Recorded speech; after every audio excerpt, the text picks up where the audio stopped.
Venezuela vive una crisis humanitaria compleja. Esta crisis, que no es humanitaria, sino una crisis económica. Concluimos que la crisis que sufren los venezolanos no es humanitaria, es económica. La vida de estos pacientes está en riesgo, ya que el bloqueo impuesto por Estados Unidos a Venezuela impide que se realicen los pagos de estos tratamientos. Cuando hace apenas 4 días encontraron una fosa común del Ejército Nacional. Cada 72 horas asesinan indígenas en Colombia y lo está reclamando para Venezuela. Es en Venezuela donde hay 8 millones de desplazados internos, es Venezuela el tercer país más desigual del mundo, es Venezuela el que tiene 837 líderes sociales asesinados. Todos aquí sabemos que no. Nosotros somos un país democrático que respeta los derechos humanos. Esta reunión no es para tratar otro tema que no es la situación de derechos humanos en Venezuela. Y el gobierno nacional y las autoridades de los niveles locales han destinado recursos anuales cercanos a medio punto del PIB para habilitar su acceso a educación, salud, vivienda, agua y a diversos programas sociales del Estado. El objetivo ha sido generar condiciones para la reconstrucción de los proyectos de vida de los venezolanos y sus familias, con miras a que logren su autosuficiencia e integración productiva en las comunidades de acogida. Colombia se permite hacer un llamado a que la ayuda internacional frente al éxodo forzoso de venezolanos aumente de forma significativa para la asistencia a los venezolanos. Saludo a la audiencia de Hacker Fiscalía. Quisiera compartir con ustedes 3 cortos videos que nos hablan de la manera en que se trata la situación de Venezuela en el sistema internacional. El primer video corresponde a una declaración de la ministra de Relaciones Exteriores colombiana, Claudia Blum, en el primer foro global sobre los refugiados. Claudia Blum, que es esposa del señor Francisco Barbieri, comprometido en el cartel de los pañales, que representó un abuso contra la clase pobre colombiana. Es una exponente del oligopolio paramilitar que gobierna a Colombia, y en su declaración básicamente afirmó que en Venezuela no había libertad, que en Venezuela no había democracia, que en Venezuela hay una crisis humanitaria, pero no dijo una palabra de la situación que vivimos en Colombia. Frente a esto se hizo un control de la situación en Venezuela, donde un colega de la sociedad civil, David López, intervino y expuso los necesarios puntos sobre Colombia, frente a lo cual la delegación colombiana hizo un derecho de réplica, y los dejo con estos 3 videos agradeciéndoles su trabajo por el surgimiento de un nuevo país donde ya no nos dejamos engañar, como fue el caso en el 2016, como fue el caso en el 2018 con Venezuela y la amenaza de que nos íbamos a volver en una Venezuela. Hoy en día sabemos que estamos peor que Venezuela, y esto hace mucho rato. Muchas gracias de nuevo y gracias a Hacker Fiscalía. The first speaker is the Minister for Foreign Affairs of Colombia, Claudia Blum de Barberi. You have the floor, Minister.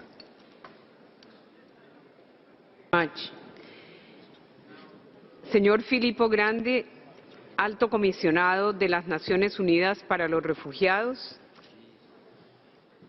jefes de Estado, ministros, señoras y señores. Es un honor dirigirme a ustedes al cumplirse un año de la adopción en Marrakech del Pacto Mundial sobre los Refugiados que mi país acompañó. Para Colombia, en virtud de la compleja crisis multidimensional venezolana, la aplicación de los principios contenidos en este acuerdo de voluntades cobra relevancia fundamental.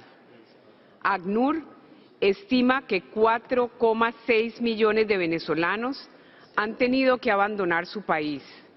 De este total, 1.630.000 han establecido su residencia en Colombia, muchos de ellos en condiciones de vulnerabilidad y pobreza. Nuestro gobierno ha tomado la decisión inquebrantable de acoger a los venezolanos con solidaridad y sentido humanitario, además de hacerlo por las razones de gratitud histórica que guardamos hacia un pueblo que en el pasado también recibió a los colombianos cuando así fue necesario. A diferencia de otros países, Colombia no impone ni creará barreras a los venezolanos que se ven obligados a salir de su país. Dentro de nuestras capacidades, se han adoptado medidas para ofrecer asistencia humanitaria a quienes la necesitan y el Gobierno nacional y las autoridades de los niveles locales han destinado recursos anuales cercanos a medio punto del PIB para habilitar su acceso a educación, salud, vivienda, agua y a diversos programas sociales del Estado.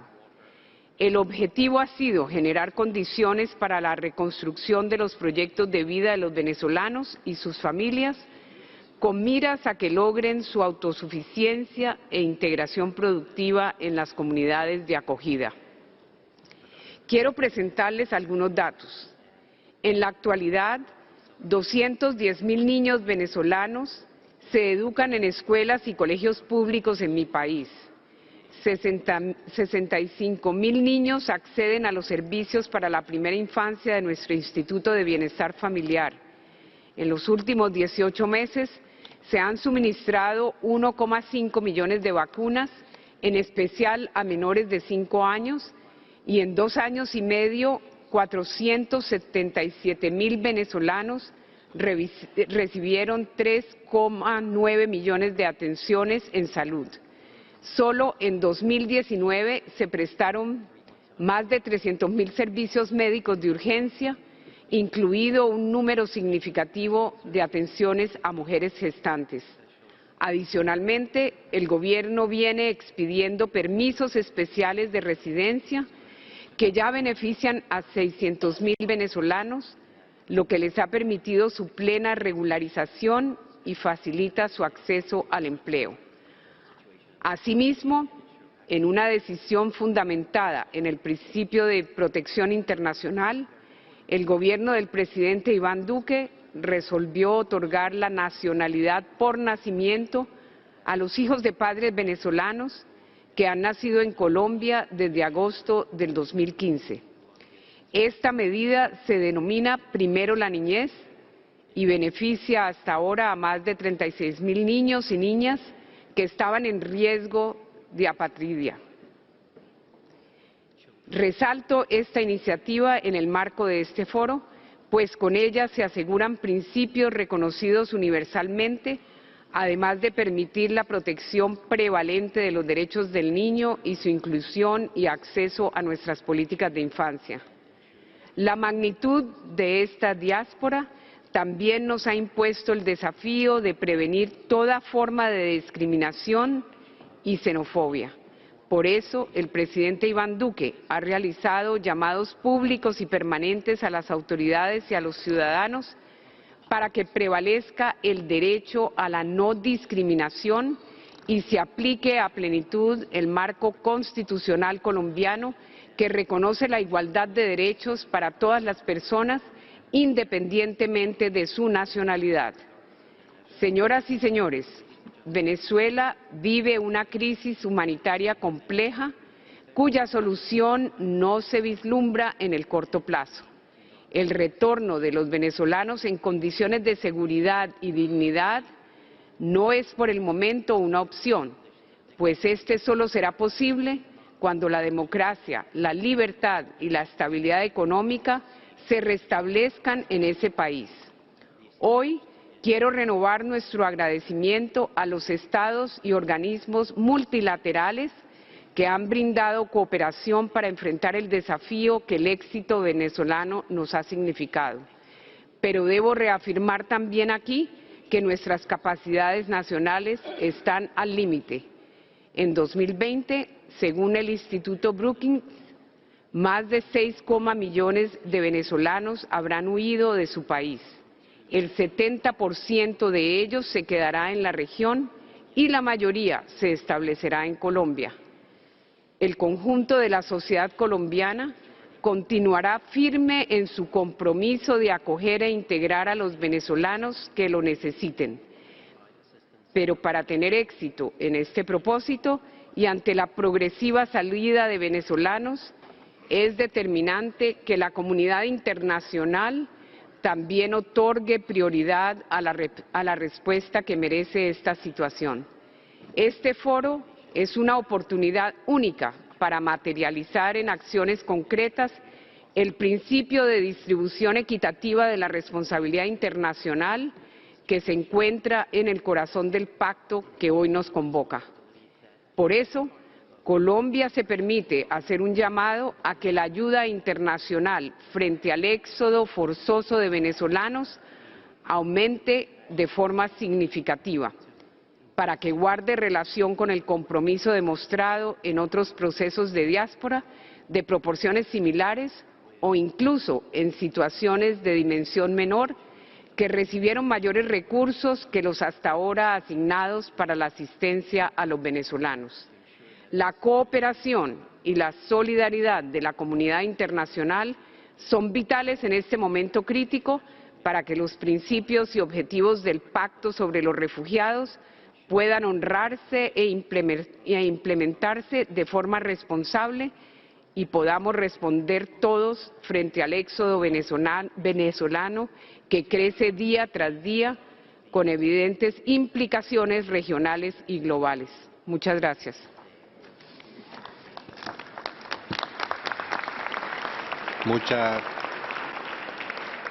Muchas gracias, Canciller. I now, before I give the floor, may I just kindly remind everybody that we should try to keep statements within 3 minutes as requested.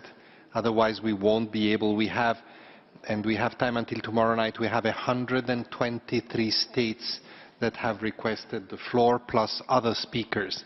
So it's a big challenge. If you don't stay within the limits, you'll take time away from others. I'm afraid that I will have to remind you from time to time. Je vous remercie. La parole est à American Association of Jurists. Gracias, señor presidente. Señora comisionada Michelle Bachelet. La Asociación Americana de Juristas, integrante de la Coalición Internacional Interdisciplinaria para la Paz y la Democracia, participó de una delegación de defensores y expertos en derechos humanos en Venezuela del 10 al 16 de noviembre para verificar las condiciones en dicho país. Concluimos que la crisis que sufren los venezolanos no es humanitaria, es económica. La delegación ve con preocupación que los argumentos brindados en el informe de la Alta Comisionada para los Derechos Humanos, al omitir el análisis de las causas que la generan y fomentar una imagen distorsionada de la real situación de crisis que vive hoy este país, terminan resultando hábiles para justificar una intervención en Venezuela. Los organismos de los sistemas de tutela de los derechos humanos deben esforzarse por evitar el uso instrumentalizado de esos derechos que terminen justificando sanciones, bloqueos económicos y comerciales, medidas coercitivas e intervenciones armadas. Esta misión ha podido comprobar los efectos de esas sanciones in loco.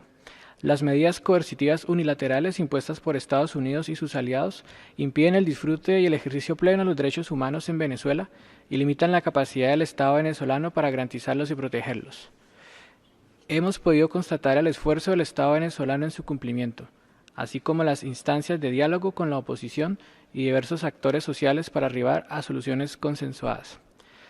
Reiteramos que la injerencia en asuntos internos viola los principios de no intervención y autodeterminación de los pueblos y la Declaración y Programa de Acción de Viena. El bloqueo económico impacta la seguridad alimentaria, la salud y la capacidad productiva en detrimento de la calidad de vida. Aspiramos a que se erradique este tipo de políticas para alcanzar la coexistencia pacífica internacional y el respeto a la autodeterminación de los pueblos, marco necesario para su pleno desarrollo sustentable, con justicia y equidad. Y muchas gracias. Je vous remercie. La parole est à la Foundation Latinoamericana. Señor presidente, Fundalatin agradece este tercer informe que la Oficina de la Alta Comisionada ha elaborado sobre Venezuela. Sin duda, la cooperación entre la oficina y el Estado venezolano ha permitido atender temas importantes que nuestra organización ha venido trabajando. Valoramos que esta cooperación permita la asistencia técnica para la elaboración del segundo Plan de Derechos Humanos en Venezuela, así como el fortalecimiento de los centros de detención preventiva. Coincidimos con la alta comisionada que en Venezuela hay niños y niñas con leucemia que no han podido recibir sus tratamientos de médula ósea. En las últimas semanas hemos documentado 12 nuevos casos de niños que necesitan sus trasplantes para poder vivir. Deyerson es uno de ellos. Tiene 16 años. Padece leucemia linfoblástica aguda. Los médicos dicen que tiene que recibir un trasplante de médula urgente. La vida de estos pacientes está en riesgo, ya que el bloqueo impuesto por Estados Unidos a Venezuela impide que se realicen los pagos de estos tratamientos. Por otra parte, exhortamos a la alta comisionada a exigir justicia para Orlando Figuera, joven que fue linchado y quemado vivo por sectores antigubernamentales, pero las autoridades de España se niegan a extraditar a la persona señalada como responsable de su asesinato, promoviendo la impunidad en este caso. Desde Fundalatin insistimos que el trabajo del equipo técnico de la Oficina de la Alta Comisionada debe ser imparcial, objetivo y libre de cualquier politización que entorpezca todo el esfuerzo. Muchas gracias. Je vous remercie. La parole est à Le Pont. Gracias, señor presidente, estimada alta comisionada. Es de honrar que a pesar de la crisis económica que vive Venezuela, en medio de un bloqueo que viola los derechos humanos de los venezolanos, como podrá afirmarlo el relator para las medidas coercitivas unilaterales, el país aquí en cuestión y de cual se habla tenga aún la posibilidad hoy de garantizar derechos básicos que en otros países latinoamericanos sin bloqueo aún no son capaces de garantizar con sus gentes en las calles reclamando esos derechos bajo represión. Es increíble cómo un gobierno como el gobierno colombiano viene a asumir una posición de respeto a los derechos humanos en la hermana República Bolivariana de Venezuela, cuando hace apenas 4 días encontraron una fosa común del ejército,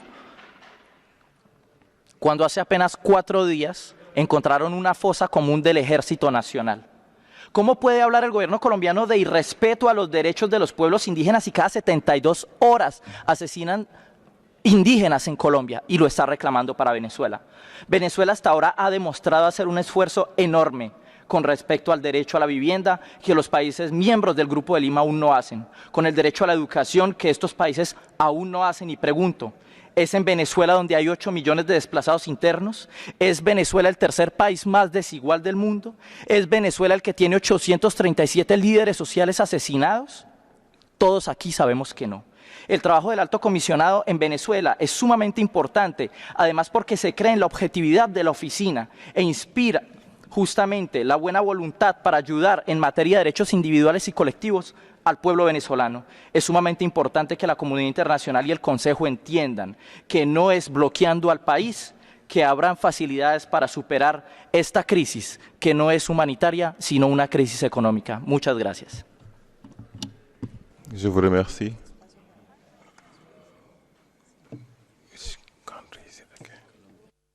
Colombia.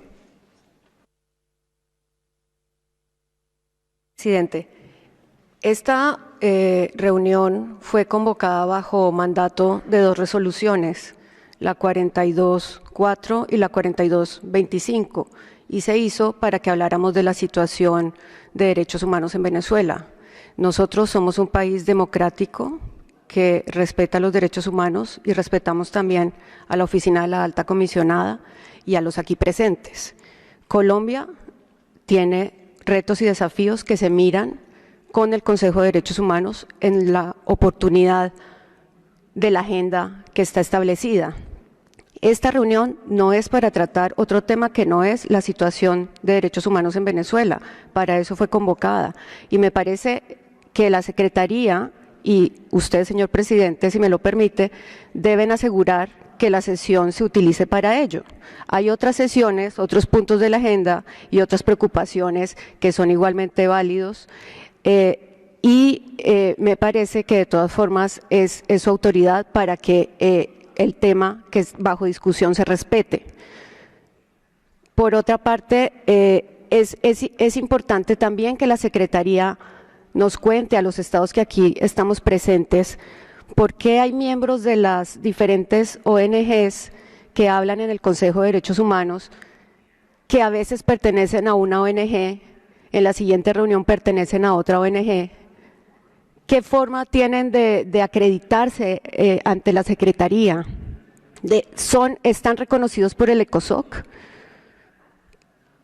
Entonces dejo esa pregunta, señor presidente.